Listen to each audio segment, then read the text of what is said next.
участвует не только вот как преподаватель, да, и консультант, а также разрабатывает разные учебные программы для очных и онлайн-курсов. И, пожалуйста, у нас сегодня запланировано на 1,5 часа вот это семинар. Мы слушаем внимательно, да, вот Ленара будет переводить какие-то моменты, и вы вопросы пишите, пожалуйста, в чате, чтобы не отвлекать. И, пожалуйста, Руслан, здравствуйте. Можно отключить видео, потому что у меня тут... Я очень переживаю, что может что-то отключиться, поскольку связь нестабильная. Все, спасибо. Okay, Roland, that was a quick introduction from Natalia. Good afternoon. Thank you for inviting me. I'm sorry I don't speak Russian, so we'll do this in English, and we have the translator. So I'll go at the right pace, I think, but if anything is too quick, please let me know, and we'll change the pace. And you can ask questions whenever you want. Don't be afraid to ask questions. There's no need to wait till the end, because if you wait till the end, you'll forget your questions. So we speak about... Yep. Can I just quickly translate it? Добрый день. Я очень рада, что вы пригласили меня сегодня на этот вебинар. Пожалуйста, если у вас есть какие-то вопросы, задавайте их сразу же, пишите их в чате, потому что под конец вебинара вы можете их забыть. So we're going to look at the personal project, which is one of the most important events in the MYP program and takes place in the 5th year of the program. And this is very new because the new curriculum was implemented this year in September. So what you hear now is really, really new. Сегодня мы будем говорить с вами о персональном проекте. И почему это так важно сейчас на данный момент? Потому что все, что вы услышите сегодня, это то, что в учебном плане и уже в действии только с сентября этого года. И персональный проект — это очень важная веха, которую нужно преодолеть студентам для получения сертификата. Происходит он на 5-й год обучения в программе MYP. Okay. So we begin by going back to two aspects of all IB programs. And this is the IB mission, or what the IB is aiming for in students from the age of 3 years up to 18 years.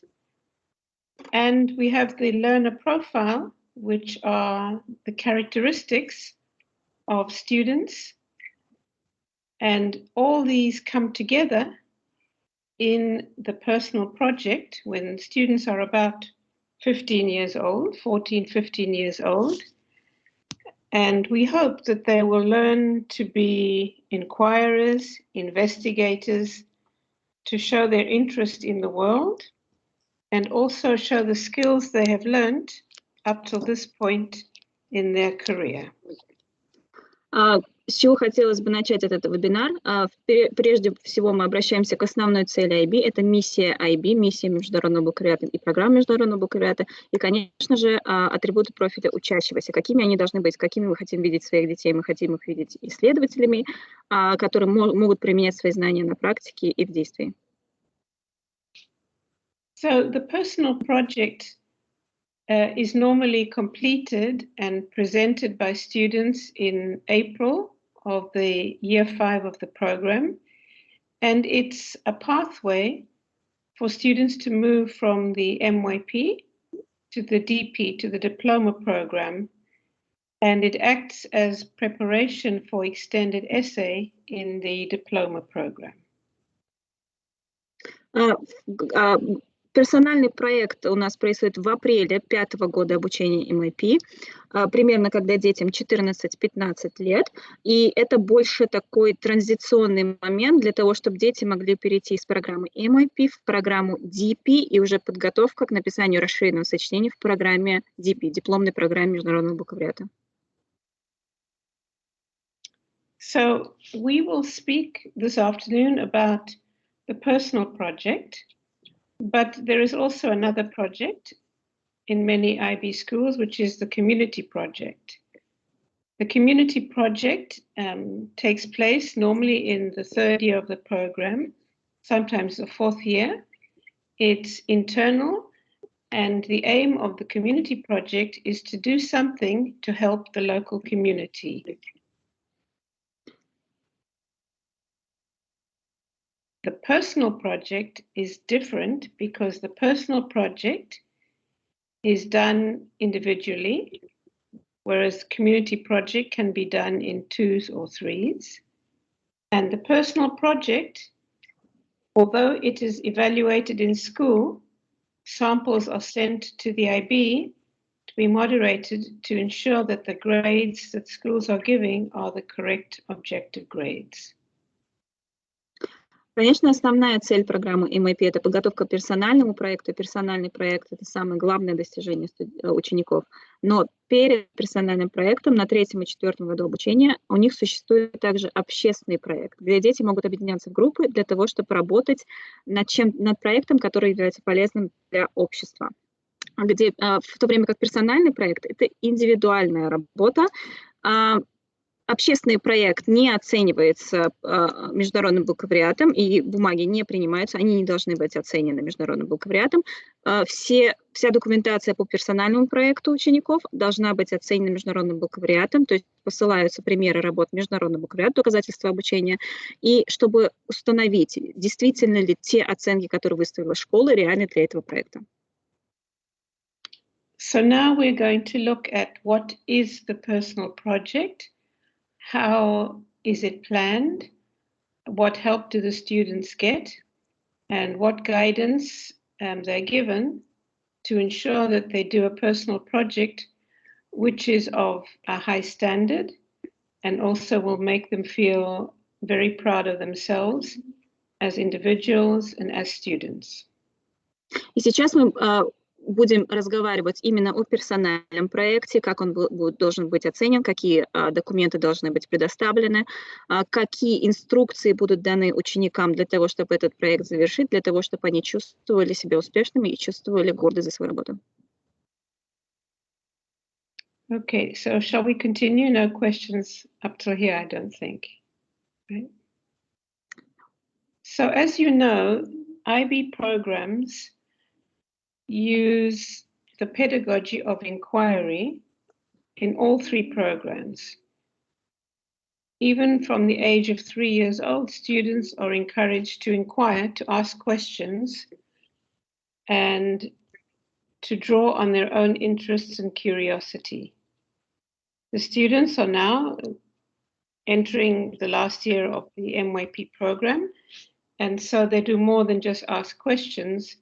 They have to think about what they've studied before and how they can use what they've studied before in this project, and also be able to follow their personal interests and be inspired by their own curiosity about some aspect of life in the world they live in. Как мы уже знаем, программы международного бакалавриата, все программы международного бакалавриата основаны на том, чтобы вырастить из наших учеников настоящих исследователей. К концу 11 класса, к концу программы MYP, наши ученики должны, опираясь на собственные знания, собственные интересы и умения, разработать персональный проект, который будет отвечать стандартам и который будет мотивировать их на дальнейшие действия. Okay, so I think that in order to do anything well, it's always good to have a plan. And so for the personal project, the IB encourages schools to have an action plan to make sure that the personal project will be successful. And the action plan is not only for the students who are doing the project, but includes anyone who could be of help and any form of materials which students may need. And so the teachers who supervise students doing the personal project help the students to answer these questions that you can see on the screen, so that the students have an action plan, the supervisors have an action plan, and parents of students are also made aware of the plans that their children have, so that they can help their children if there is need. Основная цель, основная задача в первую очередь, перед тем, как приступить к персональному проекту, это, конечно, создать план действия. План действия не только для учеников, но также для супервайзеров, для тех учителей, которые будут наблюдать и помогать детям в том, чтобы создать свой проект. Но также нужно включить в это и родителей. Родители должны быть осведомлены о плане действий, который назначен для их ребенка. To allow the parents to help their children, the schools are encouraged to have information sessions so that parents understand exactly what the requirements are for the personal project and know exactly what it is that their children are doing. The personal project is quite long. It takes place over 6 months, and students very often may work too hard, they may not work hard enough, and so parents being able to look over the shoulder of their students every so often is very useful and contributes towards a successful personal project. Почему IB рекомендует включать настоятельно родителей в этот процесс? Процесс создания персонального проекта, процесс довольно долгий, он занимает 6 месяцев подготовки к нему, и родители, и Международный бакалавриат рекомендует включать родителей как можно больше, проводя с ними какие-то информационные сессии, либо воркшопы о том, что должно быть в персональном проекте, какие критерии оценивания, каков план действия. То есть, чтобы родители могли из дома также наблюдать за прогрессом своего ребенка.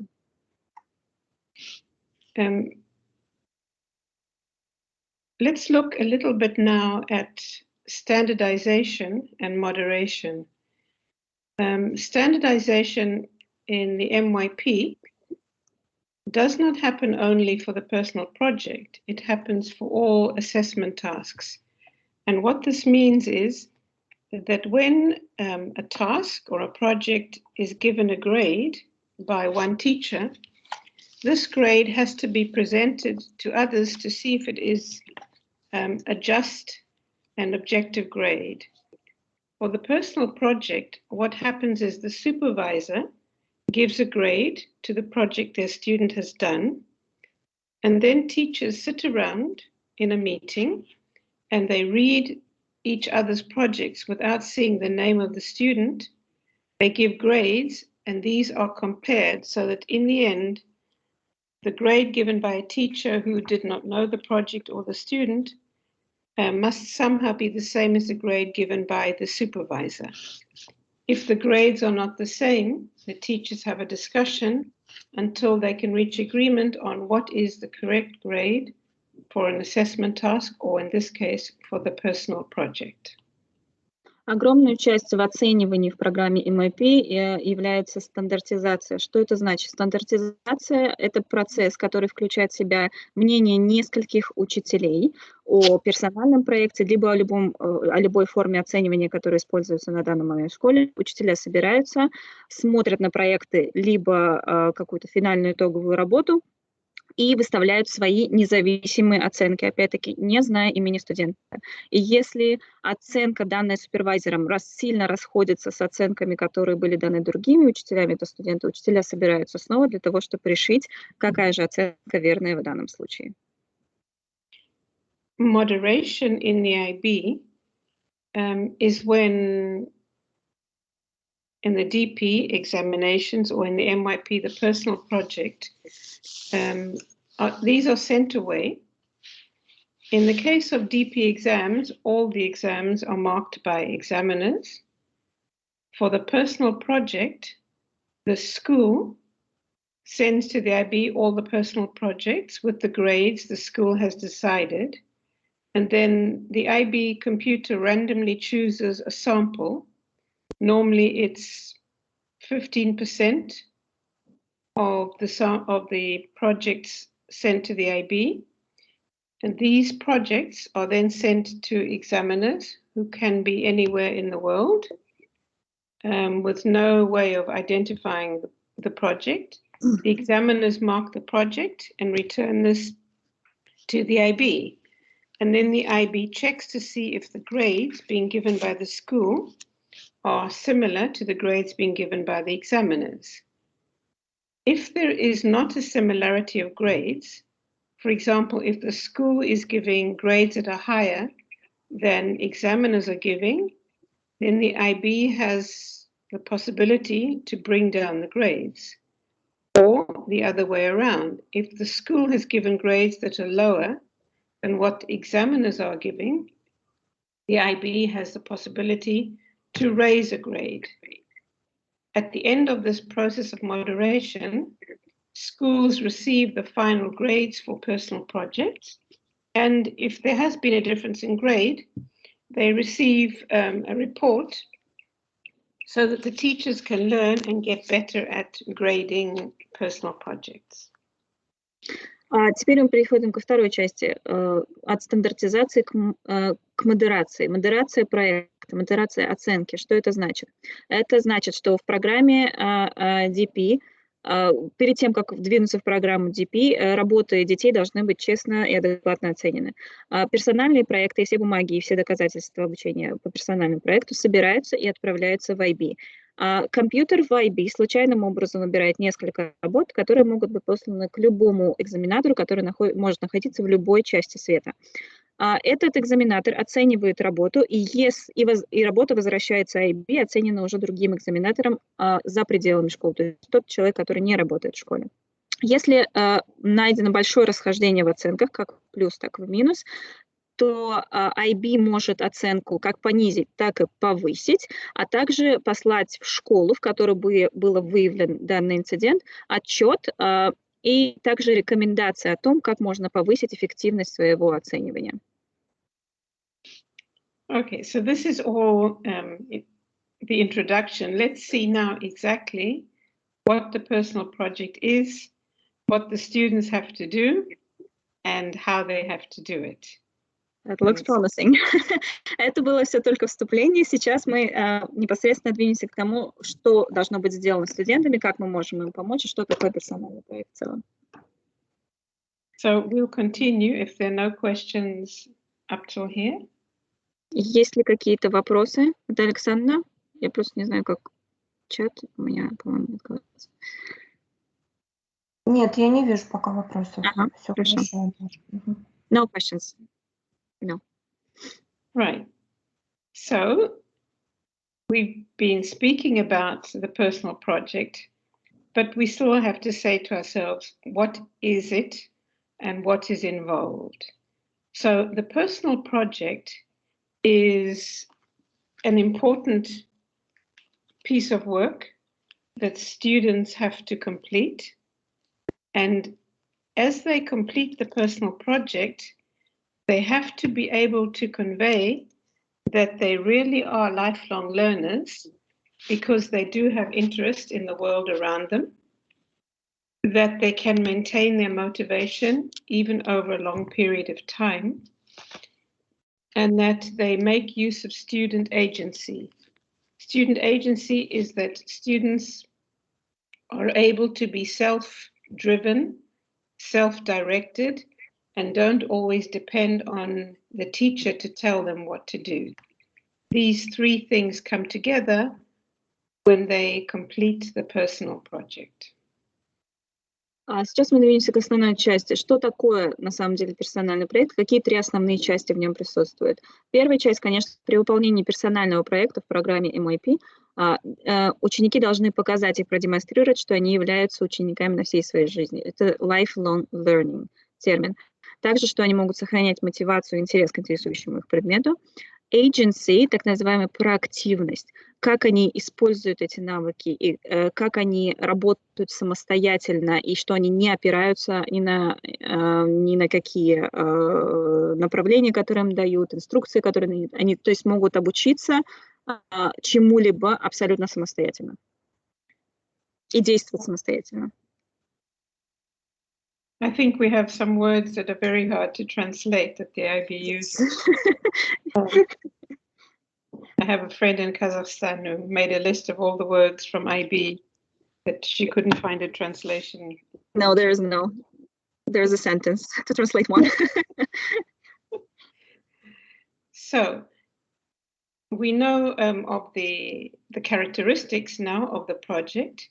Now we have to think about what can the project give to the students.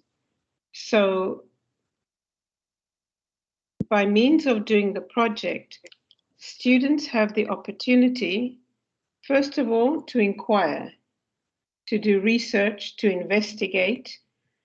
And inquiry could be something scientific, artistic, it could be something like digital, anything that the students have interest in. It doesn't have to be academic inquiry. They have also the chance to reflect as they're doing the project and think about themselves, how they are performing. Are they doing what they intended to do? Do they keep to their own timeline? Can they maintain focus and motivation? And they do that by reflecting. And finally, and this links to agency, can they act upon everything they've done at this point? So they've done, during the project, they've done research, they've maintained motivation, they've managed their time. Can they now bring everything together and create a project which will show all of these things by means of a presentation and a journal, and in some cases an actual creation. So these are the three elements that students are required to not only undertake, but to document in their personal journals as well. Три основные элемента, которые мы хотим научить, три основные цели, которых мы хотим добиться в персональном проекте, тесно связаны с предыдущим нашим слайдом. Inquiry — это исследование. Мы хотим, чтобы они исследовали интересующий их вопрос, чтобы они остались заинтересованы в нем, сохранили свою мотивацию. Reflect — это рефлексия, чтобы они проанализировали, смогли ли они придерживаться дедлайна, смогли ли они все выполнить самостоятельно и вовремя, собрать доказательства. И последний — это act, что есть agency, это самая проактивность, какой продукт они выпустили в конце и как они смогли, какое действие они смогли продемонстрировать и как оно изменило чью-то жизнь и повлияло на что-то. So we spoke before about the learner profile. And so if you look at the aims or the objectives of the personal project, to reflect, to inquire, and to act, these aims are linked directly to some of the learner profile attributes such as inquirer, reflective, caring, principled, and thinker. And so this is why the learner profile is regarded as part of the personal project. Почему профиль учащегося остается частью персонального проекта? Потому что все эти цели, рефлексия, исследования, действия, они являются частью, большой частью профиля учащегося. И больше всего они опираются, естественно, на профиль учащегося.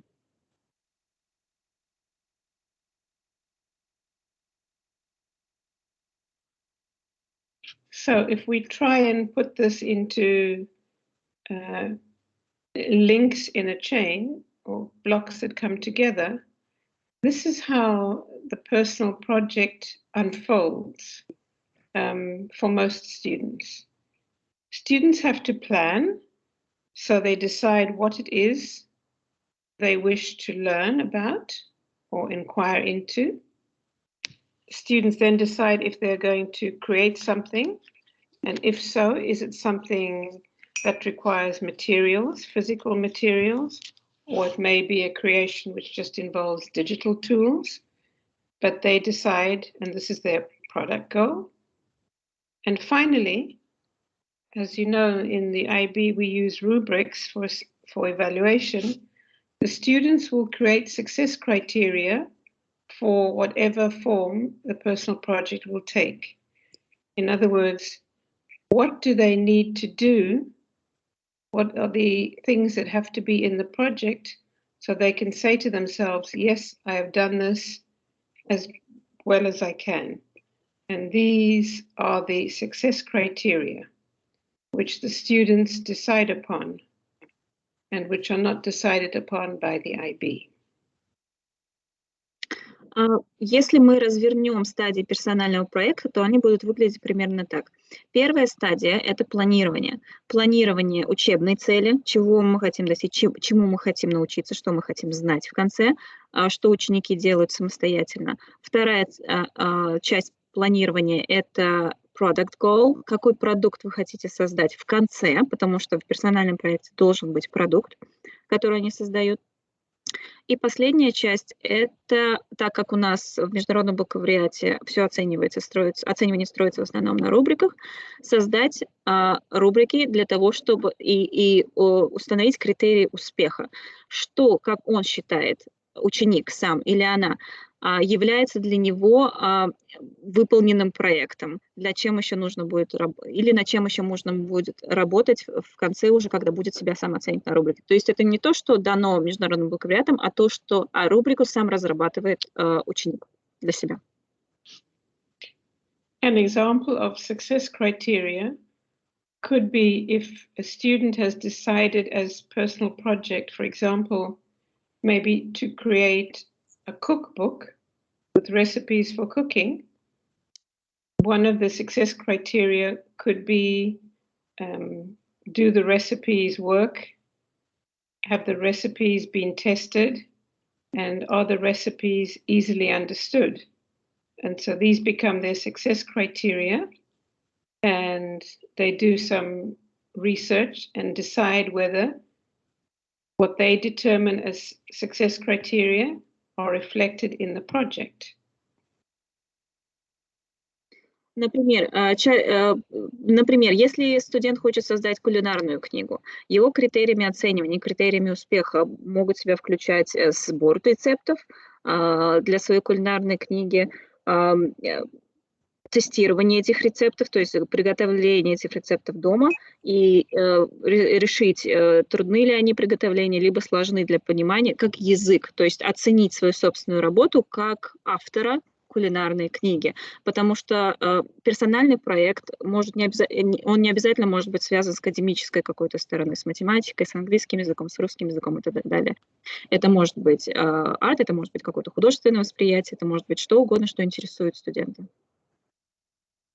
So you can see that in the planning, students are reflecting and they're showing agency because they create their own goals and their own success criteria.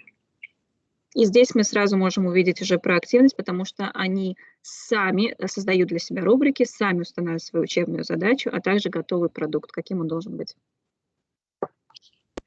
The next stage is when students have to think, what skills do they need in order to do their personal project?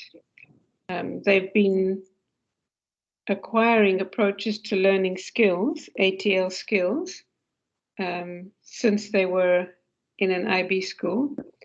And now they select which of the skills are required for their project. And when they select the skills, they then have to decide if they've actually selected the correct skills or not. And here sometimes there is guidance from the supervisor. Второй этап – это у нас выбор навыков, которые они думают, которые они считают, что понадобится им в целях достижения своей учебной задачи, либо изготовления продукта.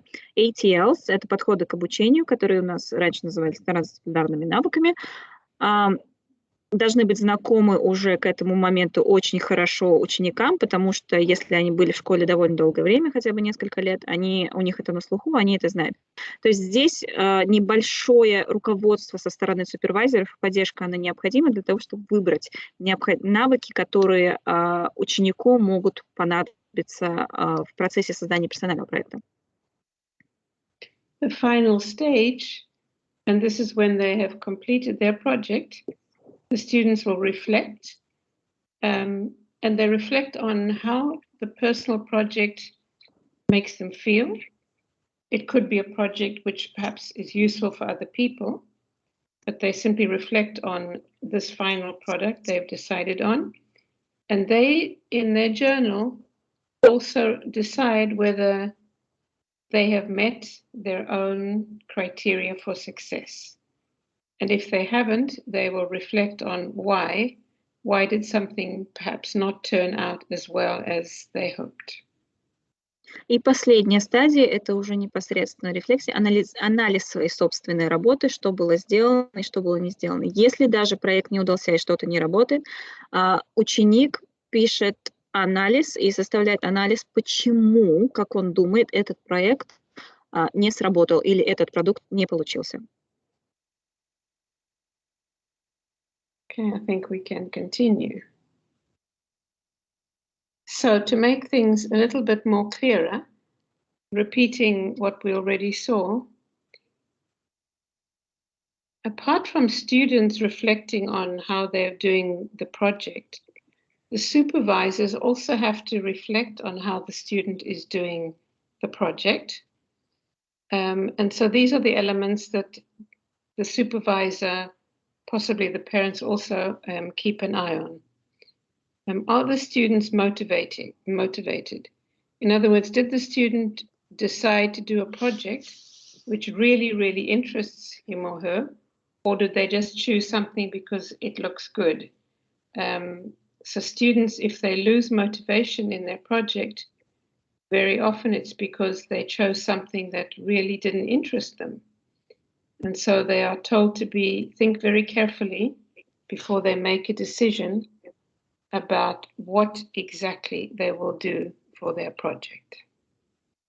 Не только ученики рефлексируют на свое обучение, но также и учителя делают небольшой такой анализ того, чем занимаются ученики. Первая стадия – это, естественно, мотивация. Выбрал ли ученик данную тему, потому что он действительно в ней заинтересован, либо потому что просто это выглядит хорошо и кто-то еще это делает, например. То есть если у ученика отсутствует какая-либо мотивация и собственный интерес к изучению предмета, это может повлиять на результат персонального проекта.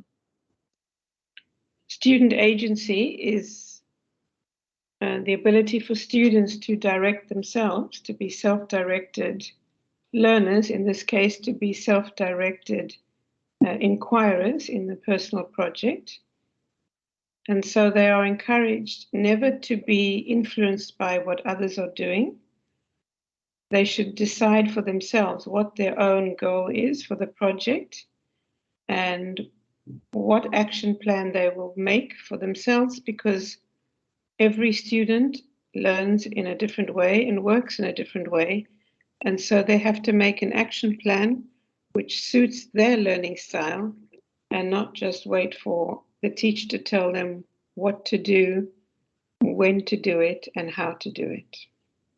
В элементе agency, проактивность, ученики должны уметь устанавливать свои собственные цели и задачи, разрабатывать свой собственный план действия, что означает, они должны осознавать свои собственные нужды и умения, что они могут делать, несмотря на других учеников и несмотря на то, что они делают. То есть исходить только из личных мыслей и суждений. At the end of the personal project, students have to reflect, as they do after any big assessment task. But with the personal project, their reflection includes also that personal question, am I really a lifelong learner? Can I show interest in the world around me without being told to focus on something by someone else? And so this is their chance to show that ability to be a critical and creative thinker and a reflector in a totally individual and personal way. And when they have actually completed the project, they then have to reflect or think about how this project has either impacted the community around them or could impact the community in the future, and how they feel about having completed this 6-month process? В части рефлексии на последней стадии уже персонального проекта студенты могут ответить на 3 самых главных вопроса. Первый вопрос: являюсь ли я учеником на протяжении всей своей жизни? Второй вопрос — это какое влияние оказал мой проект и мой продукт на жизнь планеты или на жизнь вокруг меня?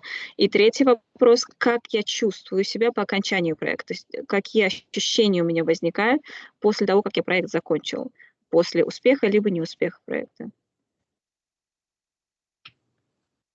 Shall we continue? Sure. It's a Yes. lot of information to know that. So young people are often interested in all sorts of things, and often they think about projects which perhaps they really can't do. And so if we think ourselves, we'll take a minute, if you all had the chance of doing anything you wanted for 6 months and got paid to do that, what sort of thing would you do? And this type of thinking the students do before they make decisions about their project. For example, if my dream is going to visit planet Mars in space, is this possible? Could I really do this in 6 months on my current salary? And so students are told to show interest in anything and to think big, to dream, but we also teach them to be practical. Сейчас мы хотели поговорить о таких проектах-мечтах. Представьте, что у вас есть возможность сделать что-то оплачиваемое на протяжении 6 месяцев, то, что вас интересует. Например, это может быть пилотируемый полет на Марс, но мы должны оставаться также практичными. С практической точки зрения это невозможно. То есть ты не можешь себе этого позволить, имея данную заработную плату там, или не располагая временем и ресурсами, а также знаниями для этого. То есть этому мы пытаемся научить детей. Да, вы должны мечтать широко и мыслить широко, но оставаться практичными. So we encourage our students to think big and to dream, but then they have to come and be practical and think, do I have the skill to do it, right? Perhaps my dream is to be a pilot, but if I don't have good eyesight and good coordination, could I really be a pilot? So students who often think about wonderful projects then have to think, do I have the time to do it? And do I have the skills? And this is where the role of the supervisor is very important, to try and guide students to dream, but also to be practical.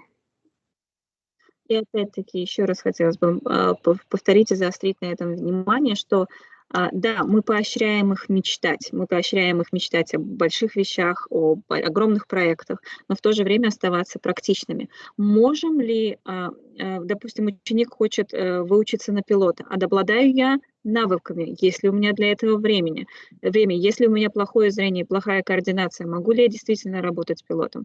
Здесь это тот момент в определении персонального проекта, когда супервайзеры должны помочь и направить ребенка на правильный путь, наставить. So this is so that you can understand why the students have a supervisor, because although they have a lot of knowledge and they do have many skills, and they've been doing inquiry for many years, very often they decide on projects which perhaps they could not complete. And so the role of the supervisor is not to tell the students, stop dreaming, but to tell them to balance dreams with practicalities and also with the time allowance that they have. По мнению Ревелин, это является основной задачей супервайзера, является то, чтобы сохранить вот этот баланс между мечтой и практичностью, дать студентам возможность проявить себя, в то же время расширить свои интересы, либо показать свои интересы и мотивацию, но не переоценить свои возможности.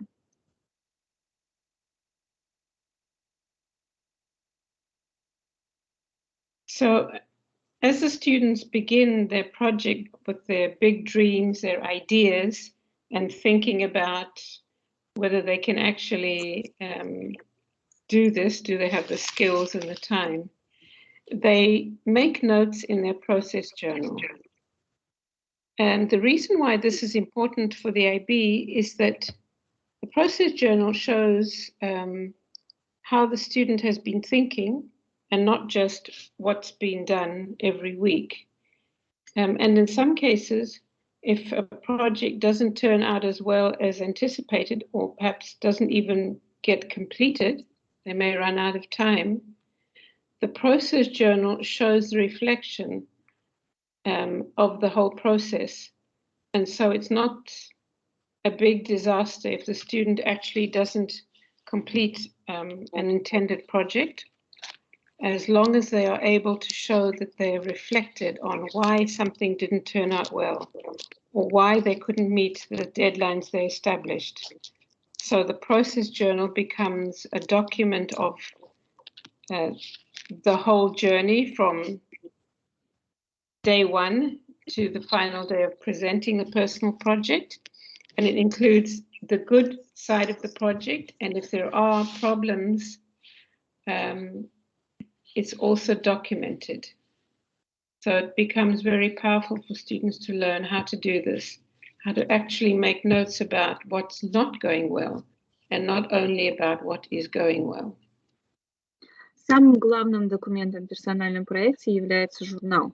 Журнал, который студенты заполняют на протяжении с самого начала проекта до самого его окончания. И даже если проект не был закончен, не хватило времени, либо что-то пошло не так, журнал — это то, к чему можно всегда обратиться для того, чтобы увидеть те стадии и те заметки, которые ученик делал на протяжении подготовки к своему проекту и на протяжении подготовки к продукту, который он хотел выпустить.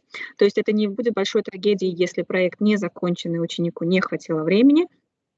Но если нет журнала, который бы включал в себя всю информацию о том, что ученик делал в течение дня, в течение каждого урока, если ему приходили какие-то мысли, естественно, о проекте, не то, что он делал каждую неделю просто отчет, а именно заметки, мысли, информация, которую он находил, все должно содержаться в журнале. И если журнал есть, а проект не закончен, это не будет большой трагедией, это будет учитываться при выставлении оценки. And so the process journal does not have to only be written. It often contains photographs, recordings, anything that is part of the student's journey towards the personal project. В журнале могут содержаться это не только записи и пометки, это могут быть и видео, это могут быть фотографии, это могут быть записи, какие-то аудиозаписи. Все, что связано с проектом, должно содержаться в этом журнале. So you're probably saying you've heard all this talk about the personal project. What does a personal project look like? So I thought I could show you some examples, and then we'll look at exactly each stage in the process. So, сейчас мы посмотрим несколько примеров проектов, персональных проектов. I hope you can see this. Yes.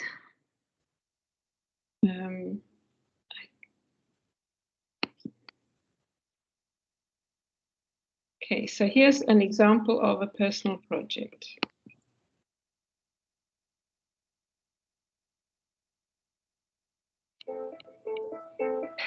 My name is Mara Prata, and I'm a 16-year-old Portuguese student. I have attended OIS since year 7, so 4 years so far. I've always had a passion for the arts, in and outside of school, so when year 11 and the personal project came around, I was immediately inclined to create a project in relation to the arts. After brainstorming several ideas, my idea started to take shape. So the product that I created was a book and a CD where each chapter is an emotion that is being portrayed through different art mediums, so through painting, photography, poetry, and music. There are 8 chapters in total, with 4 representing darker emotions and the other 4 portraying brighter emotions. So in the book, these are alternating in order to create a sort of balance in between the two. I chose to make this product for quite a few different reasons. Being a teenager myself, I've noticed that it's often hard to express what I want to say through words, my emotions, ideas. And after conducting some research, I learned that it's common in adolescence to struggle with emotions and expressing them clearly. Art has been known throughout history as a form to preserve and retell events for generations to come, and has also become a universal language that can reach everyone. So I chose to create a product that would show teenagers that they too could express themselves through all of these art mediums. Personal interest also played a part in choosing to do this product, since I already have some experience in several of the art mediums, and I enjoyed the creation process that comes with making each piece for each chapter. So after choosing my final product, I had to choose a global context that I thought that was the most relevant and related the best to what I was creating. After some deliberation, I came to the conclusion that the most adequate global context was the personal and cultural expression. I thought that this was the right global context for my product, as its description speaks about the exploration of ways in which we discover and express ideas, feelings, reflect on, extend, and enjoy our creativity, our appreciation of the aesthetic.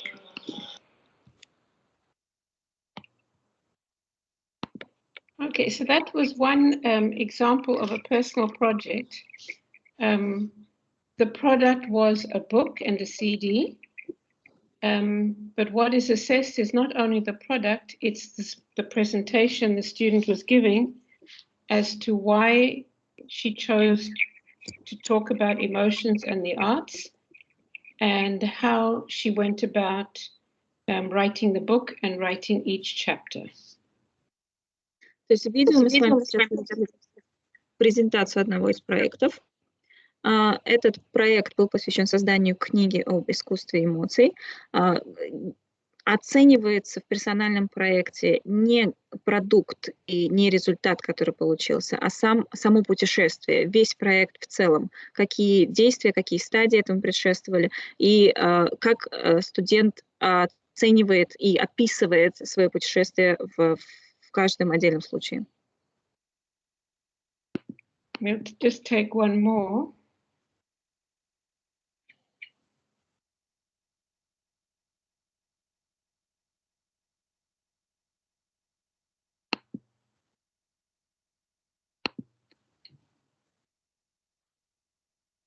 Hi, my name is Alia. I'm 16 years old and this is my first year at OIS.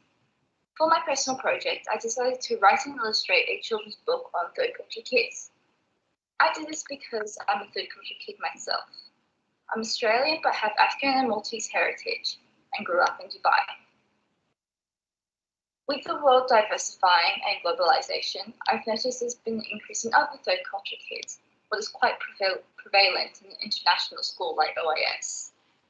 So I thought it would be good to have something I could share with other children so that they can see it's normal or even good to have such a diverse background, even if they found it difficult to identify where they belonged. My product links to the global context, identities, and relationships. That's because in my book, I do explore a lot on how people can connect with each other even if they have a different background. There are 4 main steps that I have to complete in order to achieve my product. The first was planning, research, creating, and then, of course, sharing. I used planning throughout the project. First, I used to plan what research I was going to need to do. I also had to research into third culture kids as well as conduct interviews with them. I then planned how to structure my book, including sketches and plot layouts. Also did some experimentation with writing and titles. In the end, I also used a storyboard that I had created to help plan how to illustrate the pages. With the research and planning I had done, creating the product wasn't that difficult and was quite enjoyable. In the end, I was finally able to create this, my product. So the story is about...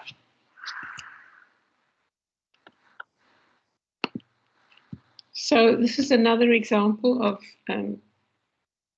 two students from the same school who've chosen the same kind of product, namely a book, and yet the type of book and the process is very different between the two. And so the personal project in a school doesn't mean to say that every single project has to be different, but the process for achieving that project is individual and personal. Почему были выбраны именно эти два видео? Эти два видео содержат один и тот же продукт, то есть продуктом в конце была книга, но путь достижения и то, как они создали этот проект, был абсолютно разным. То есть главная цель персонального проекта – это показать вот это путешествие, развитие стадии проекта. Yes. Last example, very different to the others. Последний пример, который отличается от остальных.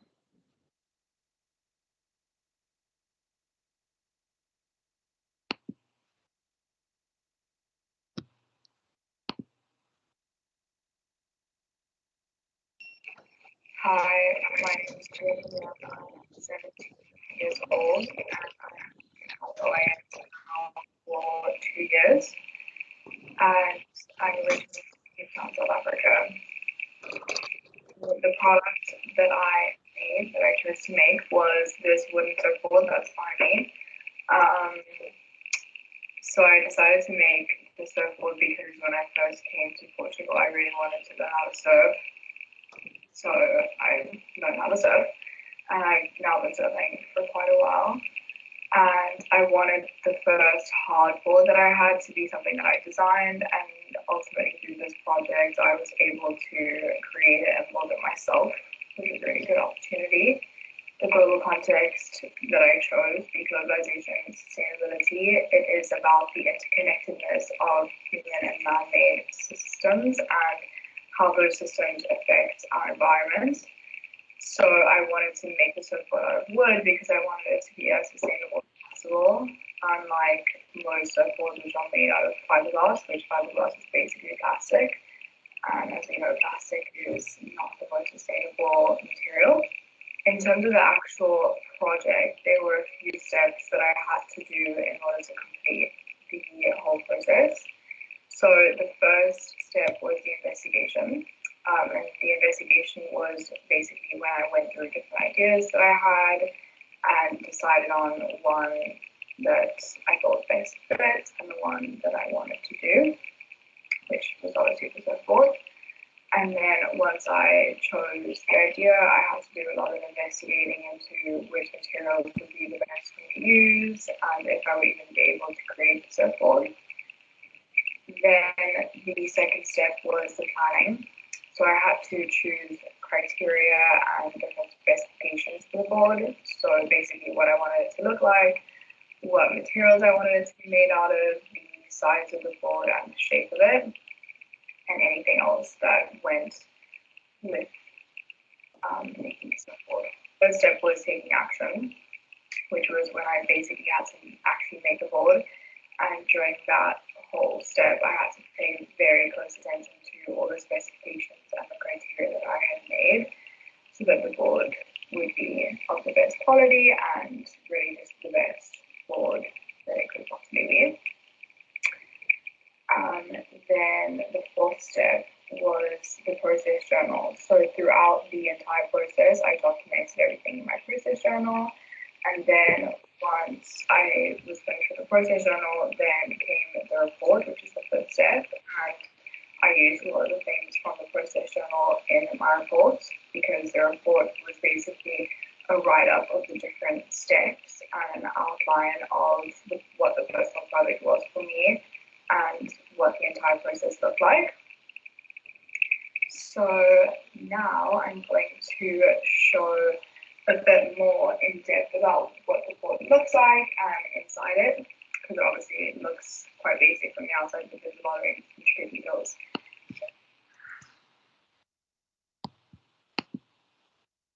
So this is a very different project, but the process is the same. Whether you make a surfboard or write a book, you follow the same process. Последнее видео отличается от двух до него. Продукт абсолютно разный, но стадии, которые прошла ученица перед тем, как его создать, они совпадают с теми стадиями, которые были в двух предыдущих.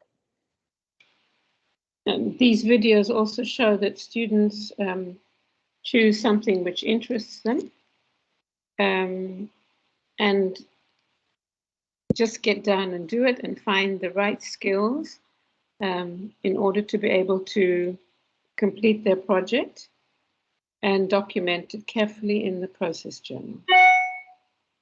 Эти три видео являются доказательством того, что студенты выбирали свои проекты согласно своим интересам, то, что им нравилось, у них есть присутствовала мотивация, соответственно, они смогли его завершить и полноценно заполнить свой журнал. Any questions or comments on these projects? Если у вас какие-то вопросы, комментарии по этим проектам, Ленар, в чате, пожалуйста, посмотрите вопрос. Please.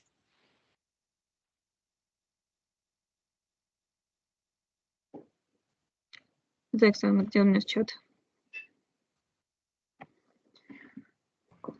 Сверху не отражается у вас вот такой комментарий? По поводу дневника, вопрос по поводу report. Should I send my report in video, or I have to send the report on writing vision? Because I saw a video only without report. You know. Thank you. Yeah, the IB now allows the students to choose. Before they had to do a written report, but now they can do a video, or they can do part written and part video. The students, again, to give agency, they choose the tool that they can use best to explain the project. Oh, thank you. Well, we could to choose what type will be preferred for us. Yes. Yes. Later down, I have a slide which shows if they just write it, or if they do video, or they do a combination. So the IB gives guidelines, but the students now can choose for themselves. Okay, but anyway, we have to send you the report or not. The report or presentation is what gets sent to the IB.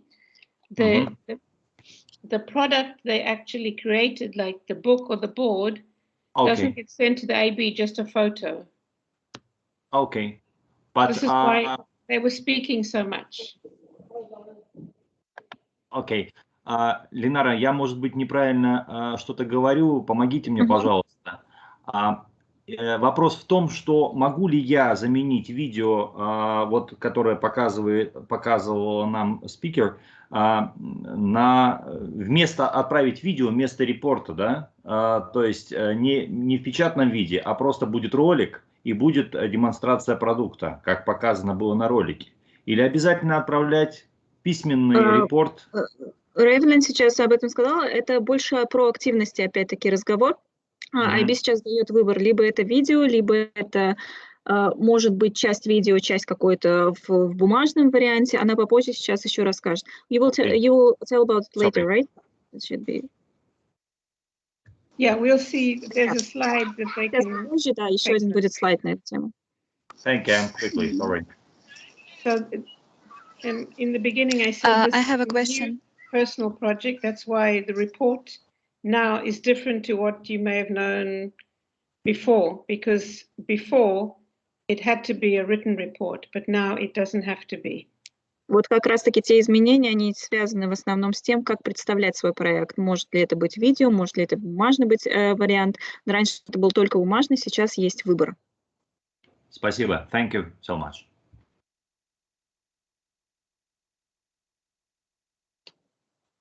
Any more questions or comments? Yes, I have a question, please. Please. Do you listen to me? Yes? Yes, perfectly. Yes, I can hear. Thank you. I would like to know how we can connect or communicate with parents about their personal project.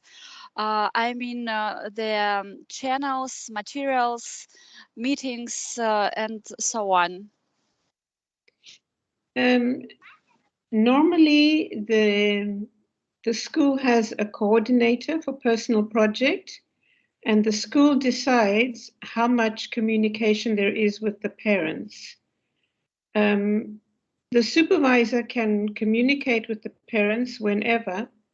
Normally, it only happens when there is a problem.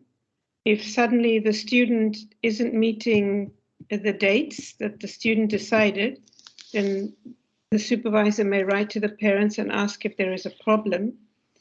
During the pandemic, during COVID, when many students were at home, they had to do everything at home, then there was more communication with parents because maybe the parents had to buy some materials because the students couldn't come into school.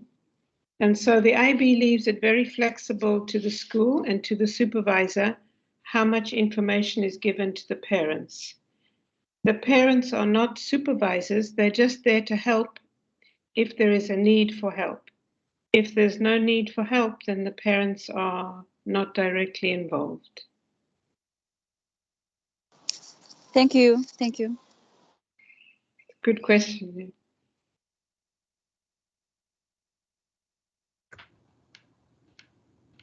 No other questions? Можно дальше? No question. No. No, Okay. no. One. Okay, so you've heard from what the students were explaining, the parts of the personal project. There is always a product. This is something that the students produce, and they speak about it in their presentation, if they're just presenting it, or if they're making a written report, they will write about it. And so they describe what it is they were making. The examples you saw, the students finished it, right? So they finished the surfboard or finished the book. There have been cases where students, for whatever reason, couldn't finish. For example, during the pandemic, if a student got ill and lost maybe a few weeks or a month of time, maybe they just didn't have enough time to complete the product. And this becomes an explanation in the presentation so that they're not negatively impacted. So the product is what is created in the end. Normally it's a finished product, but there are times when it's simply not finished. The students have... Yes, sorry. Sorry. Sorry. Основным компонентом, одним из самых главных компонентов персонального проекта является создание продукта. Создание продукта – это и есть доказательство обучения. В конце, когда уже ученик представляет свой проект, это отражается в отчете. Естественно, продукт, он виден, его можно показать, его можно продемонстрировать, о нем можно рассказать. Если что-то не получается, особенно сейчас, когда у нас была пандемия, и дети некоторые болели очень долго, на протяжении нескольких недель или месяцев, они потеряли время. Это тоже может быть в отчете, чтобы это не повлияло, отсутствие объяснений не повлияло негативно на оценку, которую они получат. So in the process journal, they speak about what they've been doing for this long period of time, and they provide evidence. So, for example, the girl who was making the surfboard, she would have been taking photographs when she just got the wood when she began to cut the wood, and so on. And so evidence can be written, it can be photographs, it can be video, it could be audio. Sometimes if students are composing music, it's audio recordings of music. And the students decide, when they have the evidence in their journal, which strand of the rubric the evidence connects to. Because this is the new personal project, we have only 3 criteria for the personal project and not 4. Finally, the students make the decision about the report. Do they wish to write 15 pages, or do they wish to write only some of it? Or do they wish to make an iFilm, a video of to take the place of the written report? All this is decided by the student, very often with some guidance from the supervisor. But these are the 3 elements which are used to finally assess and give a grade for the whole personal project. Оставшимися двумя компонентами процесса создания персонального проекта является журнал или дневник проекта, в котором дети документируют каждую стадию, каждое развитие своего проекта. Допустим, про девушку, которая сделала свою собственную серф-доску, она могла бы начать с того, как она начала резать доску, вытачивать ее, и это все подкрепить фотографиями, видео и так далее. В репорте, в отчете сейчас, опять-таки, у учеников есть выбор.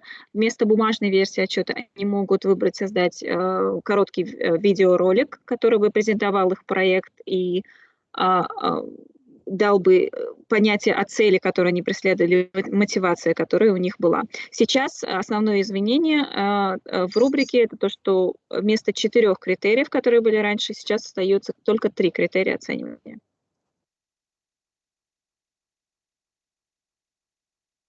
Are we okay to continue? I think so.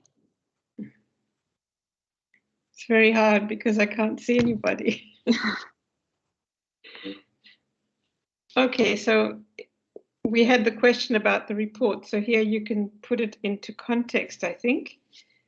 Because this is the new personal project now, we have 3 criteria, A, B, C. A is planning, B is skills, and C is the reflection. And for students to do as well as possible, they follow these steps to ensure that their report shows everything that's happened in the 6 months of the personal project. Перед вами на слайде все 3 стадии создания персонального проекта. Это планирование, применение навыков и рефлексия. И именно эти критерии, именно по этим стадиям у нас есть критерии A, B и C, критерии оценивания каждой стадии в отдельности.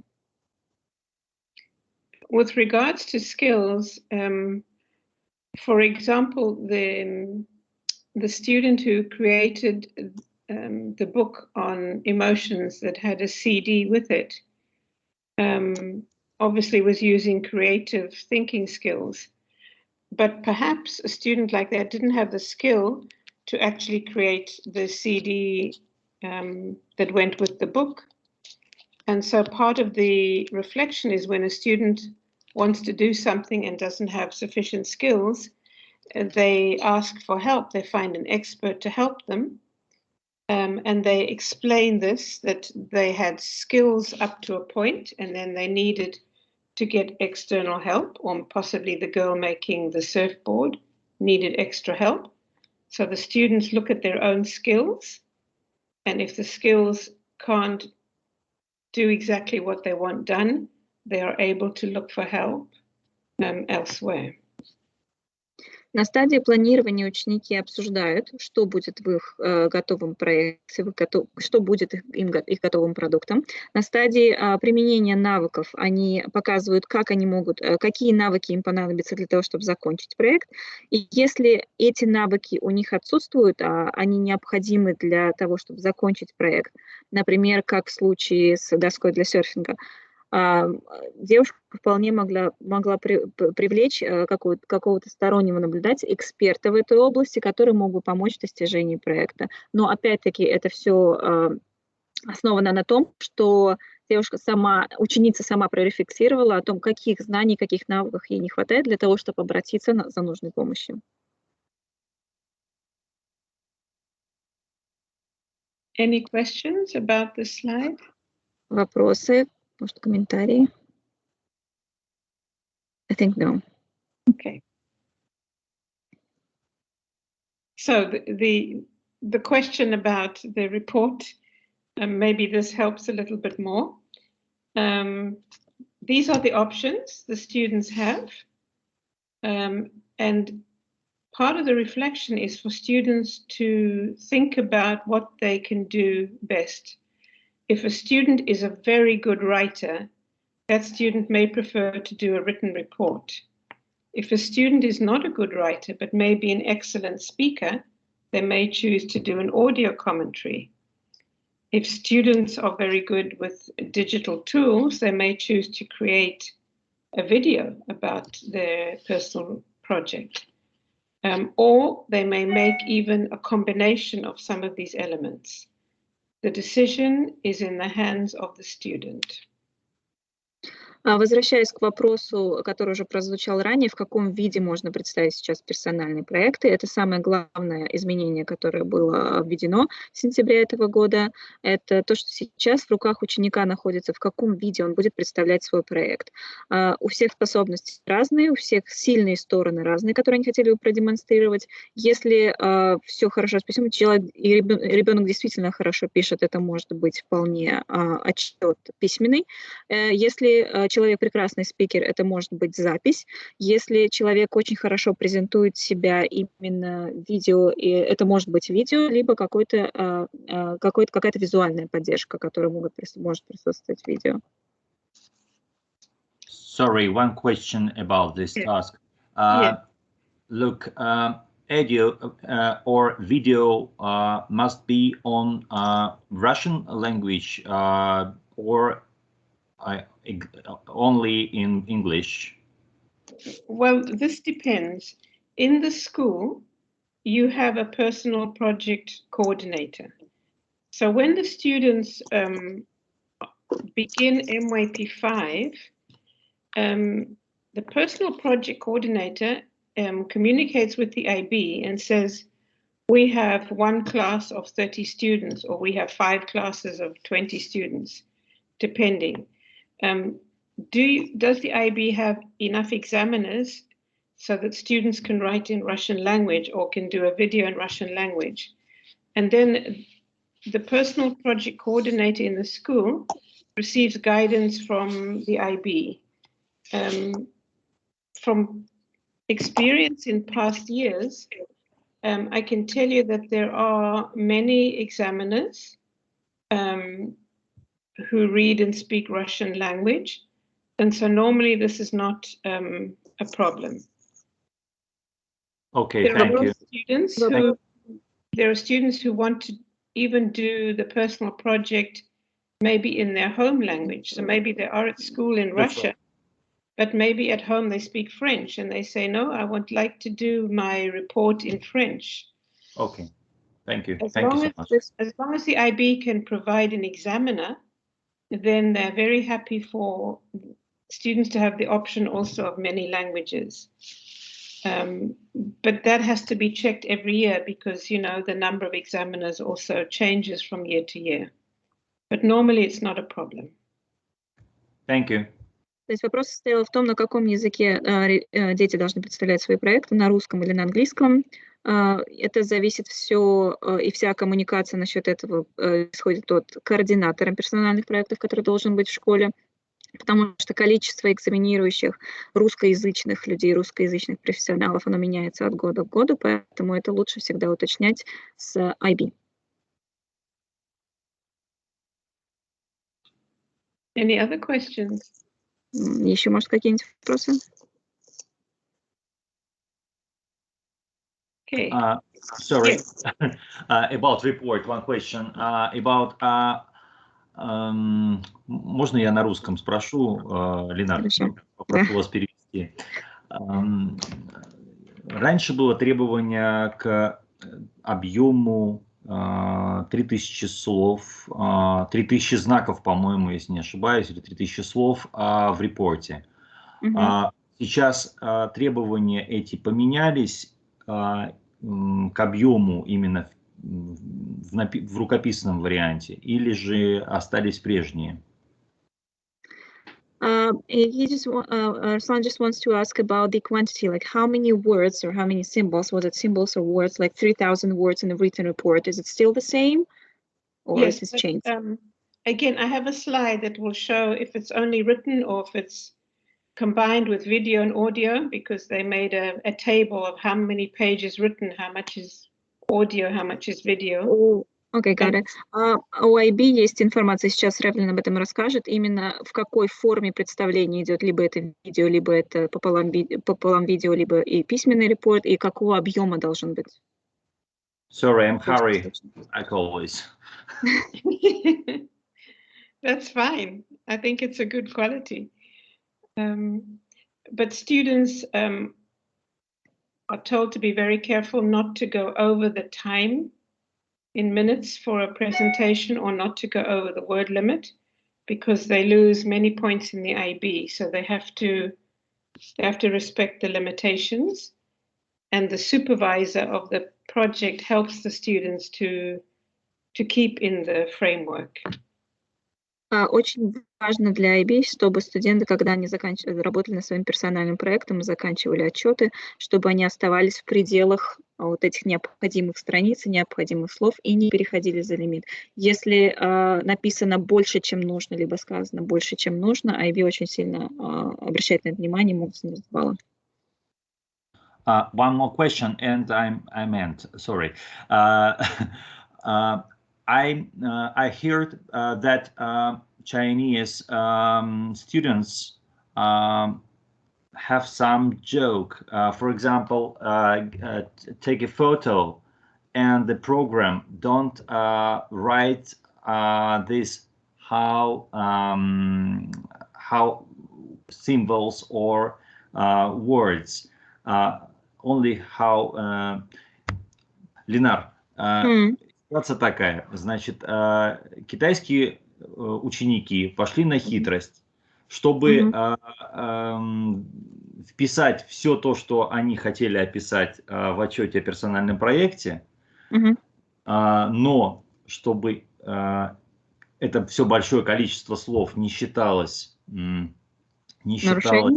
нарушением, превышением, да, они просто брали и фотографировали, и картинки программа, которая считывает, не засчитывала это за символы, и таким образом они имели возможность, IBO вынуждено было читать это все,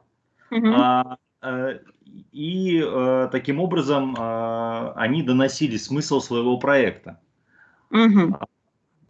Вот такая хитрость. Как они справляются с этим? Вот вопрос.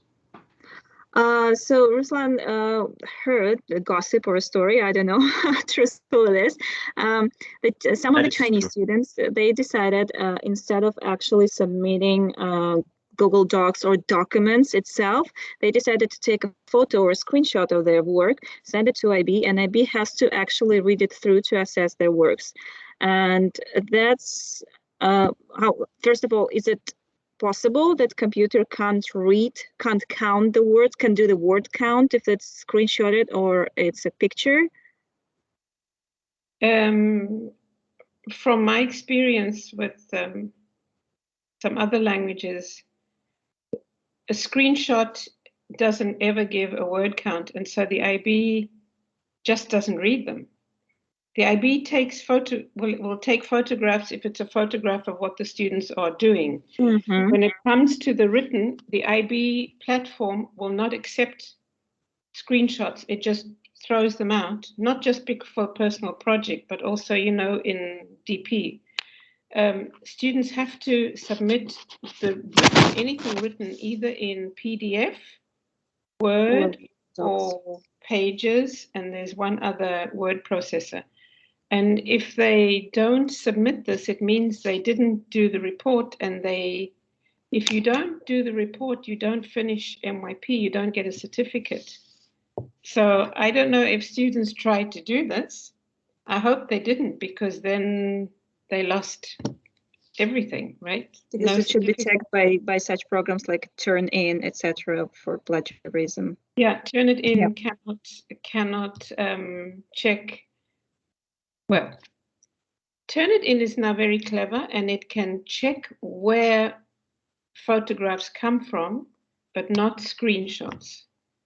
So another reason not to send a screenshot. And if students have an image and they take a screenshot, they need to convert it to PDF.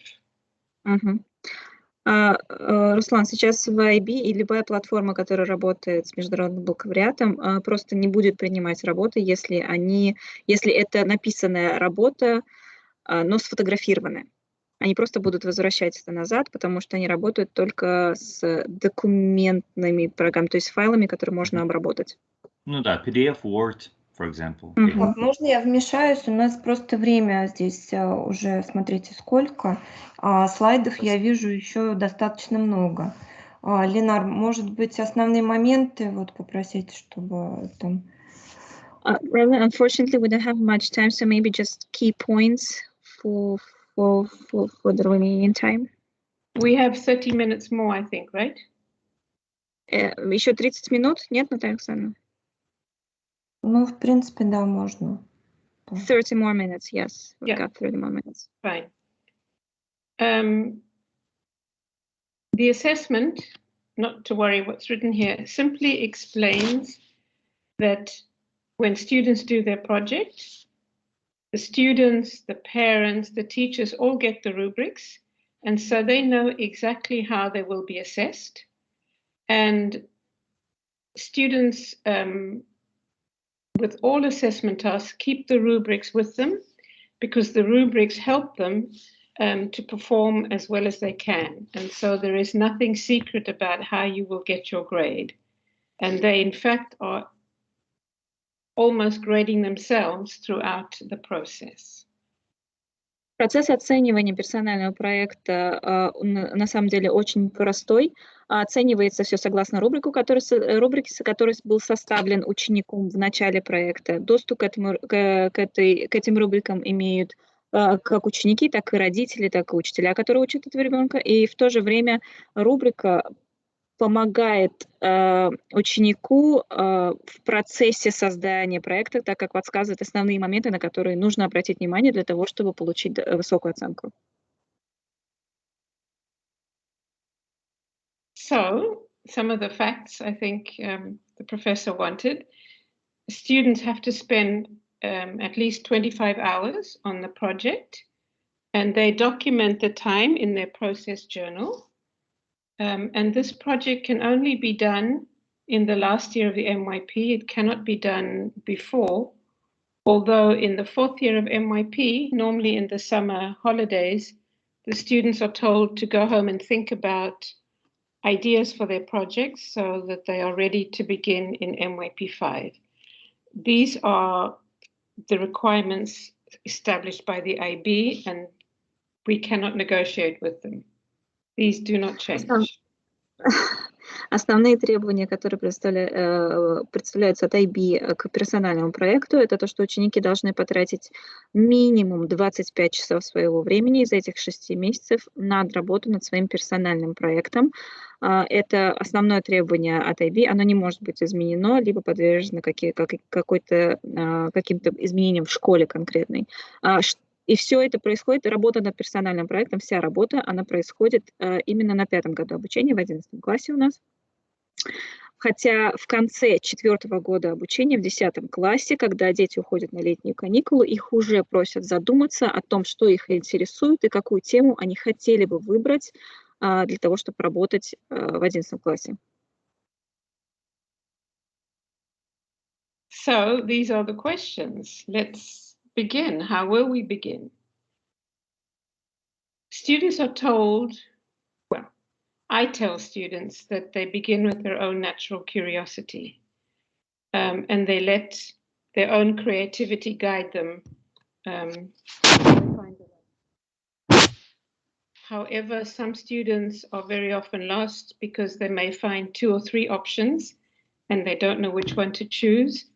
And this is where they are told to consult with the supervisor, consult with other teachers, consult with friends, until they are able to have a project which inspires them, makes them feel motivated and creative, and for which they have the skills.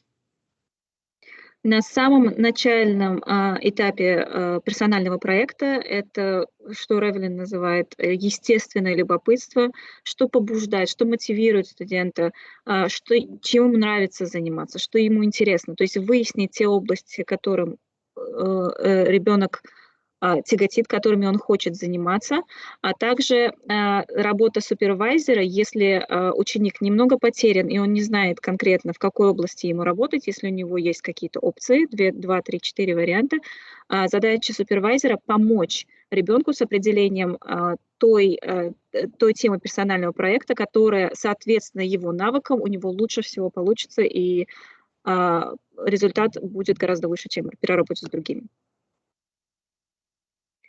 So we spoke about how the students get support. This is repeated. The parents are there in the background. And what it says here about community is what I mentioned also. If students sometimes need some extra help from an expert in the community, they are allowed to get that help, and they just write everything in their journal. So the first point is the supervisor, then they have parents at home or people in the community. And the personal project coordinator is always there to answer questions, which often come up regarding assessment reports and normally technicalities of getting things ready for the IB. Перед вами те люди, которые могут помочь ученику с достижением цели своего персонального проекта, в работе над своим персональным проектом. Это, естественно, супервайзер, который помогает ребенку на протяжении всего персонального проекта, координатор персональных проектов в школе, а также учебное сообщество, включая родителей. Но родители больше на заднем плане. Учебное сообщество имеется в виду и сообщество, общество в целом. Это как раз-таки помощь, может быть помощь других учителей, либо экспертов в какой-либо области, которой дети могут прибегнуть для того, чтобы закончить работу над своим проектом.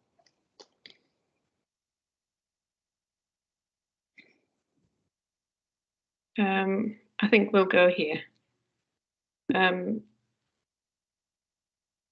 Here it talks about the spark. Very often there are students who will simply say, I can't find a personal project for myself. I don't know what to do. And we simply have to ask our students to look deep inside. Everyone has to be interested in something. Even if it has nothing to do with school, they're told to think out of school. Don't think only academics. It could be sports, it could be keeping fit, it could be video games, movies, anything. And when the student finds that spark, then together with the supervisor, they can light the fire that will drive the personal project. Первое, о чем хотела поговорить Ревелин, это именно вот то, что может сподвигнуть ребенка к этому действию. Это искра, которую нужно зажечь в ребенке. Иногда ученики выглядят абсолютно потерянными, чувствуют себя потерянными, считая, что их ничего не интересует. Тогда супервайзеры и координатор персональных проектов может помочь с тем, чтобы думать, за пределами школы, то, что тебя интересует в любой области. Это может быть спорт, это может быть какие-то цифровые проекты, компьютерные игры и так далее. Это может быть все, что угодно, не только академическая часть, не только предметы, которые преподаются в школе. So in one visual you have, this is how the students will plan. They have to put these pieces together.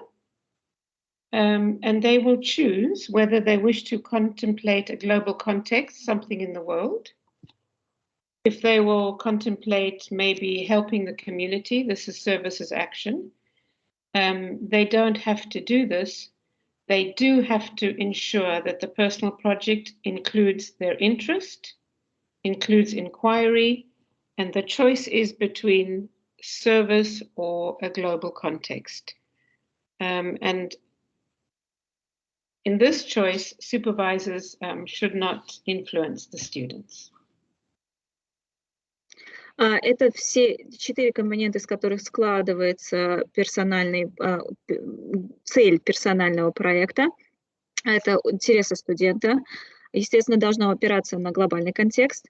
Unit of Inquiry, тот раздел, который они сейчас проходят в программе исследования, а также при выборе Service as Action, служение как действие обществу или глобальный контекст, здесь супервайзер не может как-то повлиять на решение студента, изменить его, либо добавить свое какое-то видение. Это должно быть видение ученика.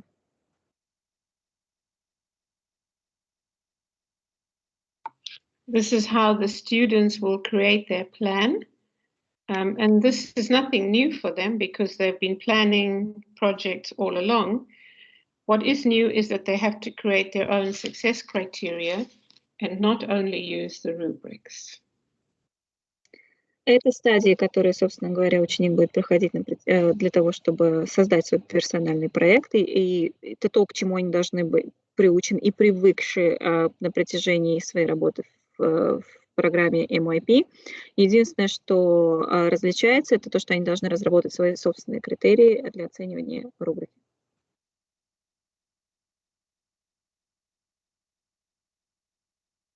So in very simple words, what do they think they will create and what will they learn? These are the two big pieces that come together, and the middle piece, which as you can guess, it's not in the slide, is simply the reflection. Две основные части, и говоря упрощенным языком, что такое персональный проект, это продукт, что они хотят создать, и учебная цель, чему они хотят научиться. И, конечно, посередине у нас то, что работает и в той, и в другой стороне, это рефлексия, анализ.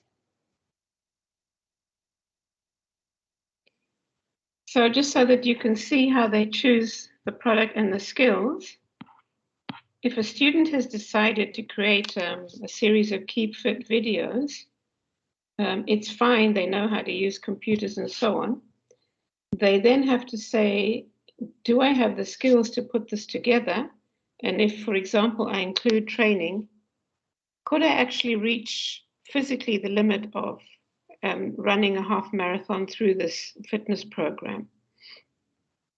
And so they think of the end and work back from the end, taking into mind skills and also the time frame that they have, which is about 6 months. Один из примеров, как мы можем установить себе учебную цель для того, чтобы создать продукт. Примером может быть создать серию каких-то видео.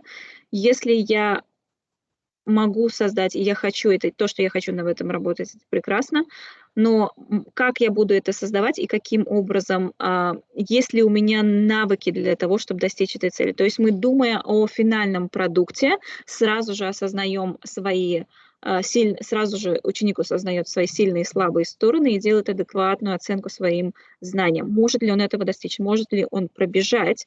Может ли он тренироваться для того, чтобы пробежать полумарафон, либо он просто напишет какой-нибудь исследовательское эссе на тему фитнеса для подростков?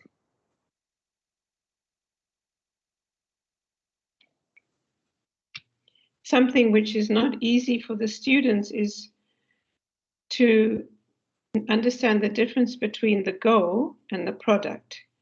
The product is the creation, and the goal is what they will learn during the process. And it's very important for students to be able to distinguish, because they have to mention this in their report, whether it's written or filmed or spoken. So this is where, again, where the supervisor has to provide some support, I think. Самое важное с самого начала – это распознать разницу между учебной целью и продуктом. Продуктом как целью, которую вы хотите создать. И здесь ученики очень часто бывают потеряны, и супервайзеры как раз-таки могут им помочь тем, чтобы определиться, где у нас учебная цель, а где у нас продукт, который мы хотим создать, и уметь их различать, а главное отразить это в своем отчете. Okay. This is how the students reflect. Because they're teenagers, it's very easy for them to begin with themselves. But they have to think, is the project only about themselves, or will they do a project which maybe affects the community, could affect the country or the whole world? And when they think too big, then they try and make a project that may affect the whole world and they don't have the skills or the time. The supervisor will respectfully guide them to create a dream which is accessible. Перед вами рефлексия, которая, как мы знаем, для подростков у них все начинается с них же самих. Как этот проект повлияет на меня, на мою жизнь, на мое сообщество, на мою страну, либо на целый мир. И если мы видим, что мечта довольно большая, и тот проект, который был задуман, он больше из раздела именно грез неосуществимых, это работа супервайзера и задача супервайзера мягко направить ученика в правильное русло и показать ему то, что он может сделать, но немножко в уменьшенном масштабе, потому что у него может просто не хватить навыков и знаний для того, чтобы сделать такой объемный большой проект, который будет затрагивать весь мир.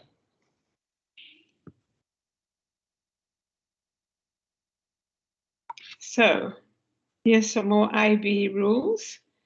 We've mentioned them, it just puts them all together for you, that this project is graded by the supervisors at the school, but these grades are then checked or moderated by the IB.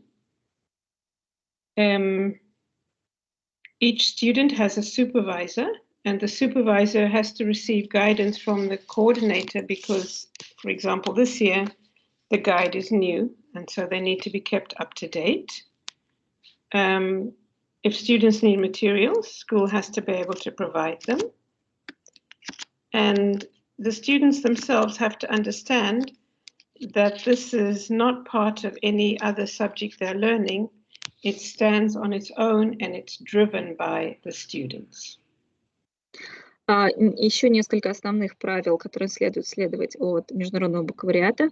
Это то, что проект оценивается стандартизированно в школе, но также оценки могут быть изменены после того, как результаты и доказательства обучения и бумаги по проекту были присланы в IB.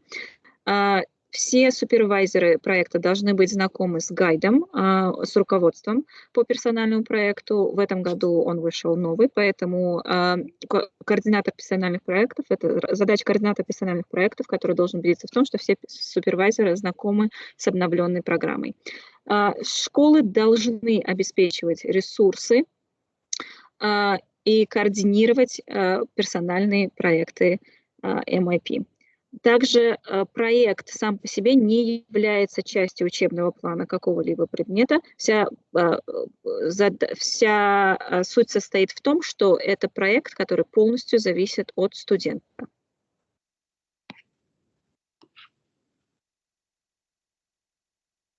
So we spoke a little bit about success criteria, and students need to know that success criteria are written by them, but they're not based on the IB rubrics. And the way teachers help students to create them is have them think about something. Like, for example, we ask them, what for you is the perfect school? And so they say the perfect school is a school that has sports facilities, individual computers, air conditioning, and other things. And then they understand that these become the criteria for evaluating a school building. And so by doing these simple tasks with students, they are then able to think about their project. What are the characteristics of a good project that I have decided on? They make a list of them and they keep referring to this list. And these are the criteria for success. Так как критерии успеха – это что-то новое для них в рубрике. Раньше они пользовались рубриками, выданными учителями. Сейчас ученики должны разработать рубрики самостоятельно. Они пользуются, нужно подготовить их к тому, чтобы создать собственный рубрик. Студентам предоставляется, допустим, задание опиши школу, которая была бы вот самой превосходной и замечательной. Что там должно быть? Дай 3 критерия. Это какие-то спортивные достижения, не знаю, еда, классные комнаты и так далее. И вот они, эти критерии, и как они, эти критерии по уровням распределяются. То есть это неплохое задание для того, чтобы понять, как составлять собственные критерии успеха и как составлять свои собственные рубрики.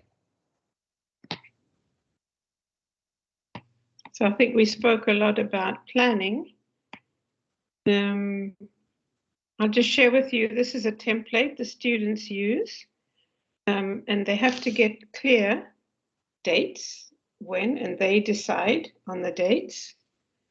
And then they think about what they need, how they will divide their time, and if they need help, who they will turn to for help. The help may be the supervisor, could be the parents, or could be somebody else. But they keep making notes because these notes become important for the process journal. Перед вами образец таблички, которые ученики заполняют на протяжении работы над проектом, в котором четко прописаны даты, что должно быть сделано, как это может быть достигнуто и кому они обращались за помощью, если они обращались за какой-либо помощью. Помимо того, что нужно заполнять эту табличку и обновлять ее на постоянной основе, нужно еще не забывать о своем дневнике, о журнале персонального проекта, который тоже нужно делать заметки и помечать те вещи, которые ты сделал или на чем останавливал внимание. I think we're good. The students, apart from the journal, have an action plan, which we mentioned in the very beginning. And here, the students decide how they wish to make the action plan. There is a long list. It could be a chart, a diary, spreadsheet. It could be on the computer. They decide, and whatever action plan they have decided on, once it's all filled out, by the end they take a photo. This is a photo which is attached to the report because it's not part of the word count of the report. План действия, о котором мы говорили в самом начале, может быть в различных формах и в различном виде. Это может быть выполнено на компьютере, это может быть выполнено в виде таблички, чарта, временной линии и так далее. Все зависит от студента и то, как ему удобнее работать. По окончании проекта, когда проект закончен, нужно сфотографировать, либо сделать скриншот этого и добавить это к своему отчету. Он не является, этот скриншот и эта фотография не считается как word count, то есть не считаются именно как символы. Это часть визуальная отчета.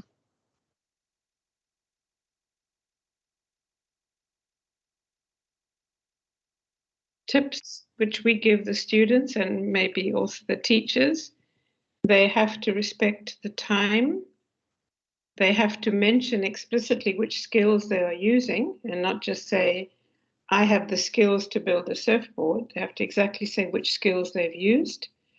And whatever research they've done, they have to remember things like academic integrity, how do I reference, and so on. These are Несколько подсказок о том, что нужно будет делать и супервайзеру, и студентам в процессе создания персонального проекта. Первое – это уважать время, которое выделено на персональный проект, что минимум 25 часов в течение 6 месяцев.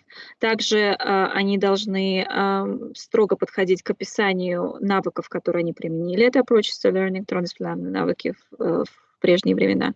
И последнее – это на разных стадиях проекта им нужно будет проводить разные типы исследования, но все они базируются на политике академической честности, как цитировать правильно ресурсы, а также как правильно составить библиографию, то, что они использовали в своих проектах. Okay, what I think some of you are interested in is the actual report.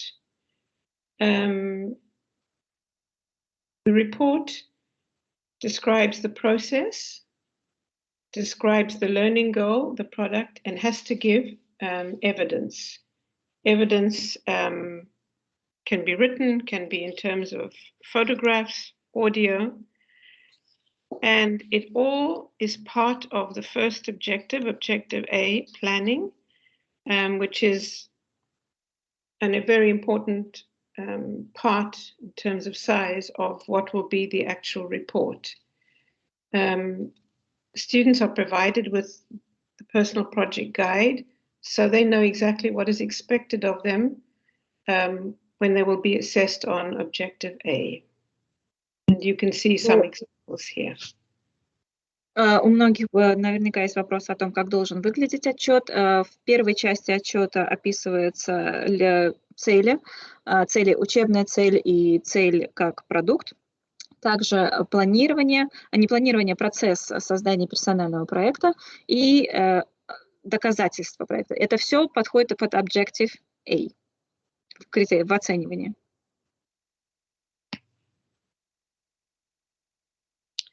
The students are supposed to reflect all through the project and not just at the end. And so my personal suggestion is when we ask them to reflect and they go, not again, is to provide some kind of visual stimulus to make them stop and think. And as they reflect on the image, then they begin to think about everything else they've been doing during the project. Сам процесс рефлексии, он не только в конце, не только проводится в конце персонального проекта, в конце работы над персональным проектом, но процесс рефлексии, он постоянный, он на каждой стадии создания персонального проекта. И иногда ученикам очень тяжело написать и что-то выдать в качестве рефлексии своего собственного обучения, поэтому можно использовать как небольшой совет какие-то небольшие визуальные подсказки, либо фотографии, которые могли бы учеников подтолкнуть к мысли.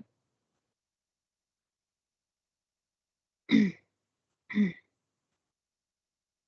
think we've already looked at this. Every school must have a project coordinator who provides all the important deadlines and will organize the final exhibition. And so the project coordinator works with the supervisor. The supervisors work with the students, and the community is there as a resource that students may use or choose not to. And part of the community is the librarian, if a school has a librarian, or could even be a librarian in a public library if students use one. So this is the support mechanism. Перед вами то самое общество, которое может помочь студенту в написании, в создании своего персонального проекта. В каждой школе обязательно должен быть координатор персональных проектов, который работает непосредственно с супервайзерами и студентами. Супервайзеры, координатор персональных проектов занимается организацией вечера, представлением, презентацией, ознакомлением супервайзеров с руководством к персональному проекту. также является гарантом того, что работа студента, супервайзер является гарантом того, что работа студента, она аутентичная, она оригинальная, то есть там же академическая честность. Часть общества, это общество и сообщество — это те эксперты, к которым дети обращались. Также можно сказать библиотекарь. Библиотекарь может быть школьный, который помогал студенту с ресурсами, либо с подбором материала, а также с библиографией. Также это может быть библиотекарь какой-нибудь библиотеки, которая находится в городе, например, если он помогал, соответственно, с написанием работы. We won't speak about academic honesty because I'm sure you know it backwards and forwards, but the students' work is checked and they have to sign a declaration that the work is theirs. Политика академической честности. Равиль уверена, что мы с ней знакомы, мы знаем ее вдоль и поперек, и студенты обязаны подписать договор, в котором они подтверждают то, что работа, которую они сделали, это действительно их оригинальная работа. But the IB always checks with Turnitin. Но Международный бакалавриат всегда проверяет это системой Turnitin. So, the rules for the schools. The schools have some freedom as to how many supervisors work with how many students. So these are expectations that the IB has, that they will follow what's in the guide and ensure that everyone in the process knows exactly what to do. У школ есть небольшая свобода действий в плане того, сколько супервайзеров работает с каким количеством студентов. Также школа должна удостовериться, что все супервайзеры, они знакомы с руководством по проведению персональных проектов, а также понимают свои роли и обязанности. Okay, I think we're going to jump a little bit because you may want just one or two more examples to show how diverse the projects are. There's a project about swimming, a project about helping blind students, and a project about making portable folding houses. So the students really can dream. Перед вами несколько примеров для того, чтобы просто показать, насколько разные могут быть проекты представлены. Один из учеников решил сделать проект о плавании, второй о том, как помочь людям с нарушениями, с проблемами зрения, третий о том, как сделать систему, которая позволила создавать какие-то укрытия или дома для беженцев. То есть проекты могут быть абсолютно разными. So these are examples of projects which focus on service, on helping other people. То есть это все примеры проектов, которые поставили перед собой целью служения обществу, то есть помощь другим людям в сообществе. Okay, I think we spoke a lot about skills. Skills are assessed using criterion B, and students are prompted all through the process to ensure that they mention the skills and that they show skill development. Критерий B оценивает навыки, и на протяжении работы над персональным проектом студентам всегда даются какие-то небольшие подсказки, как именно они могут, какие навыки ATL skills они могут включить в свой проект, и как над ними работать, как их показать. Okay, I think we're going to run. And this is the slide that I think it was Ruslan was interested in. Students decide, в котором как раз указан размер. Students decide if they will write, or they will record, or if they will make a combination. And as you can see, the IB puts what kind of files they can accept, and they do not accept screenshots, which are PNGs. Перед вами как раз-таки баланс, который необходимо соблюсти для того, чтобы персональный проект был принят международным бакалавриатом. Это размер написанного документа или записи, которые должны быть в количестве страниц и минут, соответственно. Если вы обратите внимание, внизу указаны типы файлов, которые должны быть, в котором должен быть персональный проект принят. И файлы типа PNG — это файлы именно как картинки, либо фотографии, приниматься к рассмотрению не будут. And we have pages here. All IB tasks, when they're typed, they're double-spaced. So students can't get away with writing a lot and having single space. It's double-spaced, so it's about 250 words a page, more or less. И также еще одно требование, это то, что письменная часть, если ученик делает письменную часть проекта, то обязательно должно быть двойной пробел между словами, то есть нельзя сделать так, чтобы оставлять одинарный пробел для того, чтобы было больше слов. Если оставлять двойной пробел между словами, то примерный объем на одну страницу, количество слов — это 250 слов. So 1 minute for questions. Gosh, the time went quick. У нас осталась 1 минута на вопросы.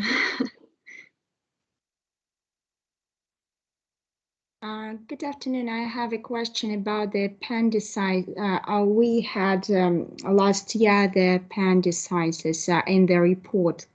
Do we need to do it this year? They can use them if they wish, or just have an appendix. If they use appendices, the guide will limit how many they can have. I think there is a maximum of 4. I don't remember off the top of my head.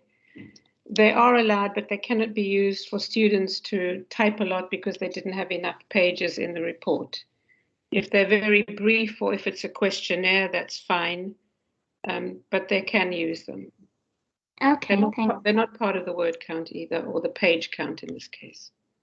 Okay. Приложения к отчету не являются частью word count, то есть они не считаются как отчетом.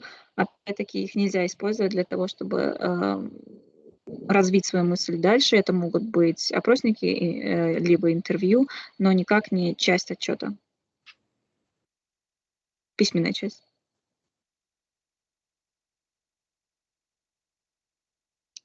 Nothing more? Еще какие-нибудь вопросы? Well, that was a lot of information in a short time, so thank you. Если есть вопросы, можно краткое время. поднять руку, да, ладошку, чтобы было видно. It's not easy to sit and listen to someone blah, blah, blah all the time. So thank you for your interest in the personal project, and I hope you will become supervisors and get to see what a beautiful thing it is. Очень надеемся, Равилина очень надеется, что вы станете координаторами проектов, либо супервайзерами проектов, для того, чтобы увидеть на самом деле, какое это удовольствие заниматься этим. Можно выразить благодарность от всех слушателей Ривалин за то, что такой достаточно насыщенный, да, вы видите, как человек готовился, и очень полезный доклад. Я думаю, что и выпускникам магистратуры, и те, кто учится, и те, кто планирует поступать, было очень интересно. Спасибо вам большое. Спасибо. Thank you so much, Ravin, for such a detailed webinar, such a detailed workshop in such a short period of time. That's what really useful for us. Thank you. Thank you for translating. I know how tired you must feel. It's fine. I get used to it. Отдельное спасибо я бы хотела выразить Ленаре Подлужневой за то, что она сегодня удивительно вот так синхронно переводила, и я думаю, что всем было понятно. Спасибо большое за помощь. Thank you for listening. Until another day. Bye-bye. Спасибо большое за то, что посетили вебинар. До свидания. Thank you a lot. Thank you so much. Пожалуйста, если вам захочется оставить обратную связь, можете мне прислать на почту как репорт о проведенном семинаре. Что вам понравилось, что бы вы хотели в следующий раз добавить, допустим, какие-то вопросы. Спасибо. До свидания. До свидания. До свидания.